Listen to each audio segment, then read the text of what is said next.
సంవత్సరాల సుదీర్ఘ ఈ కళా సేవకి కేంద్ర ప్రభుత్వం గుర్తించి ఈ పద్మ విభూషణ్ అవార్డు ఇవ్వటం నిజంగా చాలా ఆనందంగా సంతోషంగా ఉంది. సో భారత ప్రభుత్వానికి దానికి వెనకుండి ఈ అవార్డు రావడానికి కారణభూతులైన ప్రతి ఒక్కరికి నా హృదయపూర్వక ధన్యవాదాలు తెలియజేస్తున్నాను.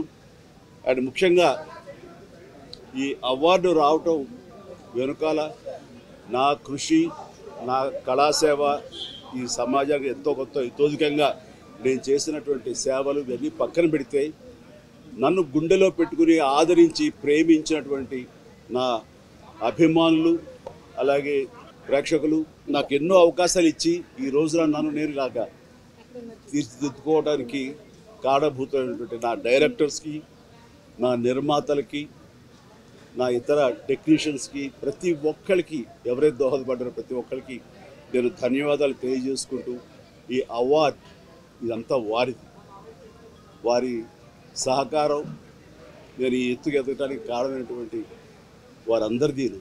కాబట్టి ఈ సందర్భంగా మరొకసారి నా సంతోషాన్ని తెలియజేసుకుంటూ నేను ధన్యవాదాలు తెలియజేసుకున్నాను. Thank you so much. ఏ టైంకి ఏం రావాలో అది వస్తుంది తప్ప అది రావాలని ఆశ పెడితే వచ్చేది కాదు. That's it. ఏమండి, ఎస్, నిజంగా ఇది వారికి ఎంతైనా రావడం సముచితం. రావాలని నేను కూడా మనస్ఫూర్తిగా అభిలషిస్తున్నాను, రావాలని కోరుకుంటున్నాను. అది ప్రభుత్వ పరంగా చేస్తే కనుక త్వరితగతిన ఇది సాకారం అవుతుంది. అండ్ డెఫినెట్గా ఎంతైనా సరే అటు ఎంజీఆర్ గారికి వచ్చినప్పుడు వీరికి రావటం కూడా అంతకంత సముచితం అండ్ అది ఆనందదాయకం.